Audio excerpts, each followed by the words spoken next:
Bajka za danas. Snežana i 7 patuljaka.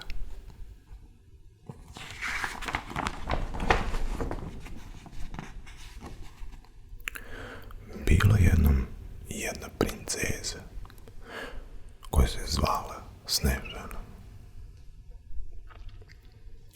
Ubrzo, pošto je njena majka umrla, njen otac, kralj, oženio se opakom, uobraženom ženom.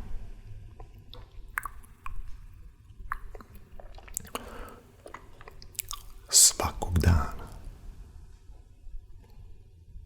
nova žena ogledala se u svom čarobnom ogledalu i pitala ga je: ogledalce moje, najlepši na svetu ko je? I svakog dana ogledalo je odgovaralo: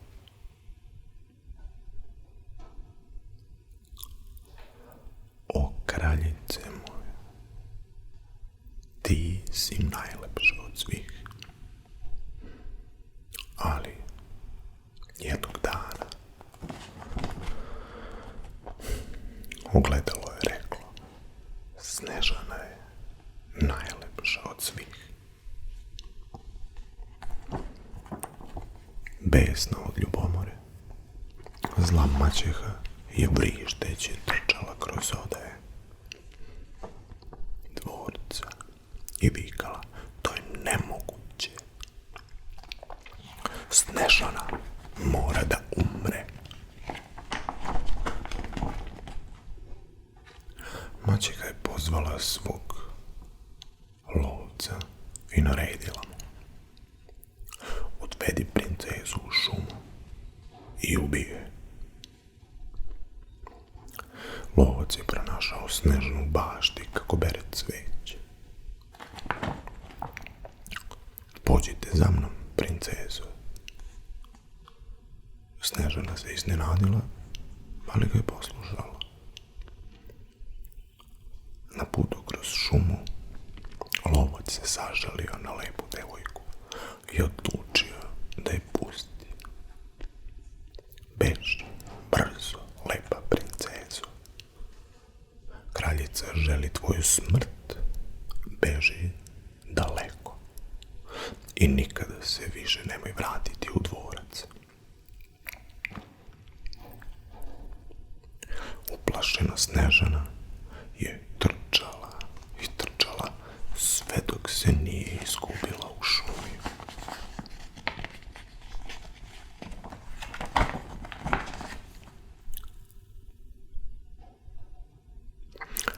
Kada je sunce bilo već na zalasku, princeza je naišla na malenu kuću, sakrivenu na jednom proplanku. Skupila je hrabrost i prišla kućici. Snežana je zakucala na vrata, ali joj niko nije otvorio. Stidljivo je odlučila da uđe u kuću. Kakav nered, uzviknula je. Sto je bio postavljen za 7 ljudi. Prljavi tanjiri i lonci bili su nagomilani u sudoperi. Snežana je odlučila da sve to lepo počisti. Pronašla je metlu da počisti kuću. Iskula je lonac pun ukusne supe.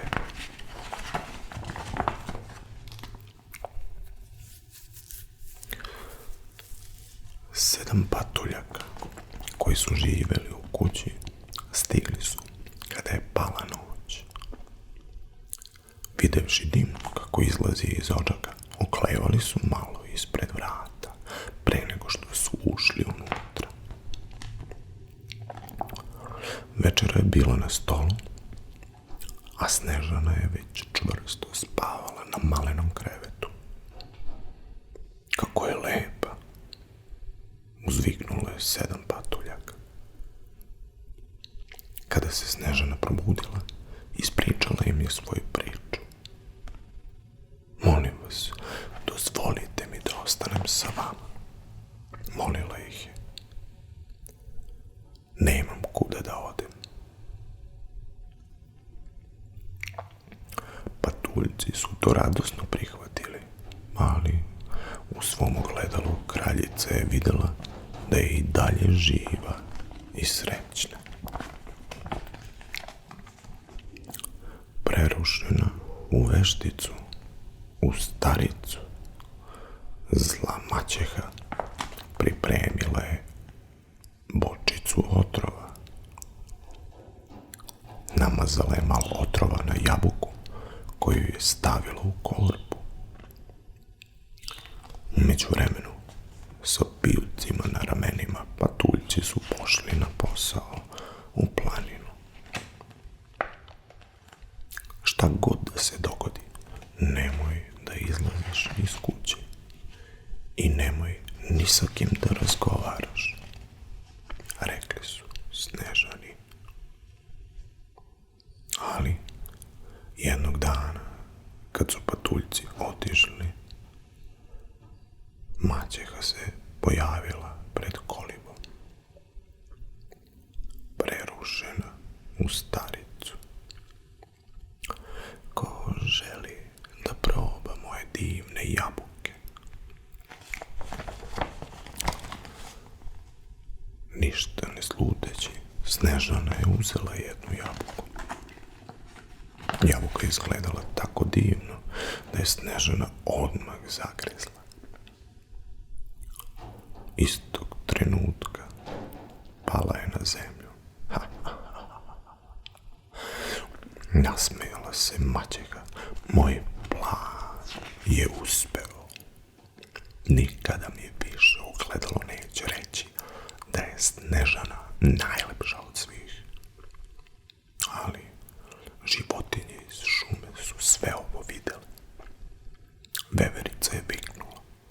Brzo, moramo da pronađemo 7 patuljaka u planini. Kada su patuljci stigli, maćeha je i dalje bila u blizini kuće i likovala. Naoružani svojim krampovima, oterali su je daleko.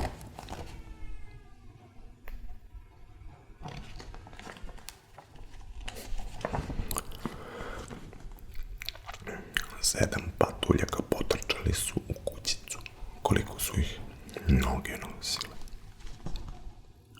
Snežana je ležala na podu kao mrtva, a jabuka je bila na tlu pored nje. Pokušali su da je ožive, ali sve je bilo uzalud.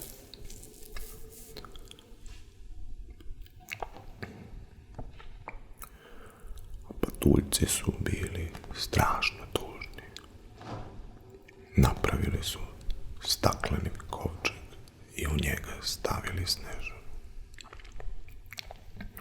Zajedno sa životinjama danonoćno su bdeli nad njom. Jednog dana princ je jahao mračnom šumom i naišao na čudan stakleni kovčeg na jednom proplanku. Sjahao je i video da u kovčegu spava prelepa devojka. Nežno joj je probudio. Istog trenutka Snežana je otvorila oči. Zla čarolija je prekinuta. Princ se odmah zaljubio u nju. Hoćeš li da se udaš za mene? Pitao joj je. Hoću, rekla je Snežana. Zahvalila je patuljcima i odjahala sa princom na njegovom lepom, belom konju. Čiča miča